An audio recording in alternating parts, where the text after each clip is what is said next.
আসসালামু আলাইকুম। সম্মানিত ভিউয়ার্স, আজকে আমরা ক্লাসের মধ্যে ভিন্নধর্মী একটা বিষয় নিয়ে আমি ডিসকাস করব।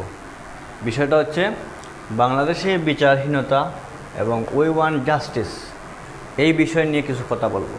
আমরা কিন্তু আসলে কয়েকদিন পরেই আমাদের দেশে দেখা যায় যে কোনো একটা বিষয় নিয়ে বিচার চাইতে হয়। উই ওয়ান্ট জাস্টিস, আমরা বিচার চাই, ঠিক আছে।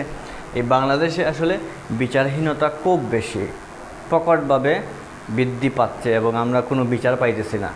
আমরা জানি যে ইদানিং প্রত্যেকটা দিন বলতে গেলে রেপ হইতেছে, ধর্ষণ হইতেছে, ঠিক আছে।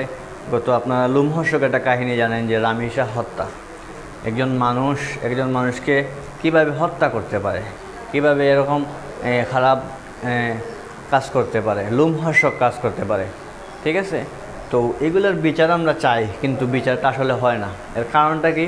এর কারণটা হচ্ছে আমাদের যে দেশের যে বিচার বিভাগ, আইন বিভাগ, এগুলো আসলে খুবই ভঙ্গুর হয়ে গেছে।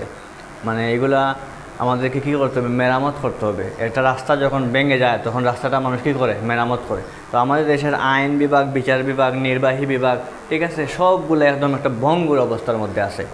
হ্যাঁ, একটা ঘটনা ঘটলে পরে কি হয়? তাকে ধরা হয়, ঠিক আছে, আসামিকে ধরা হয়, জেল হাজতে নেওয়া হয়, ঠিক আছে, কিছুদিন তাকে থানা জেলের মধ্যে।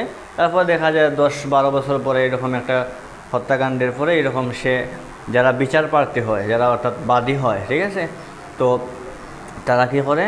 একসময় নিরাশ হয়ে যায়। তখন দেখা যায় হুট করে যখন এই আসামি যদি কোনো পার্টিকুলার দলের হয়, রাজনৈতিক দলের হয়, তখন সে প্রভাব খাটিয়ে সে জামিন হয়ে যায়, সে আপনার খালাস পেয়ে যায়, ঠিক আছে।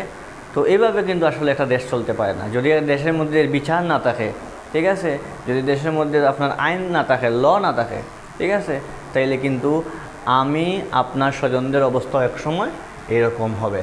আমরা উই ওয়ান্ট জাস্টিসের জন্য প্রস্তুত থাকতে হইব। তাইলে আমরা কী করতে হইব? আগ থেকেই আমরা কী করতে হইব স্যার? আগ থেকেই আমরা করতে হইব, প্রতিবাদ জানাইতে হইব। আমরা কিন্তু একটা প্রতিবাদ জানাইছিলাম দীর্ঘ 17 বছর। আমরা কিন্তু একটা বিষয় নিয়ে আমরা গত 2024 সালে কী করছিলাম? আন্দোলন করে আমরা একটা ফ্যাসিস্ট সরকার যেটাকে বলা হয়, ঠিক আছে, অনেক ছাত্র ভাইদেরকে হত্যা করছে, ঠিক আছে, প্রায় 2-2.5 হাজারের মতো মানুষকে হত্যা করছে একটা সরকার। সেটারে আমরা প্রথম পাইতে পারছি সম্মিলিত প্রচেষ্টার মাধ্যমে। প্রথমে ছিল সেটা কিন্তু কোটা আন্দোলন। প্রথমে কী ছিল? কোটা আন্দোলন, ঠিক আছে। পরে এটা আস্তে আস্তে এক সময় প্রায় 36 দিন সময় লাগছে। কিন্তু কোটা আন্দোলন থেকে দেখা যায় যে একটা কথার মাধ্যমে যখন বলছিল যে চাকরি পাবে, তো কারা চাকরি পাবে? চাকরি পাবে কি মুক্তিযুদ্ধের ছেলেবেলার চাকরি পাবে, চাকরি পাবে কি রাজাকারের ছেলেবেলা? এই কথাটা কিন্তু ইগোতে লাগছে যারা আন্দোলন করতেছিল কোটা সংস্কারের জন্য। তখন তারা কি করছে? তখন তারা এটাকে স্বৈরাচারের প্রতিবাদ জানাইছে যে তুমি কে আমি কে, রাজাকার কে বলেছে স্বৈরাচার। এলে এইরকম সম্মিলিত প্রচেষ্টার মাধ্যমে তখন দেখা যায় যে এই আন্দোলনটা যখন বেগবান হয়েছে, বিস্তার লাভ করছে, তখন আমরা কী করছি? সবাই এক দফার জন্য কী হয়েছি? আন্দোলন জানাইছি। এইভাবে একটা সরকারকে যখন আমরা পতন করে দিতে পারছি সম্মিলিত প্রচেষ্টার মাধ্যমে, ঠিক তদ্রূপ আমাদের দেশে পুনরায় বিচার ব্যবস্থাকে আমরা কী করতে পারবো? আমরা আরও সুন্দর করে কাঠামোতে আনতে পারবো। তখন বিচার আমরা পাবো। তো আমরা এটার প্রতিবাদ শক্তভাবে জানাই দিব।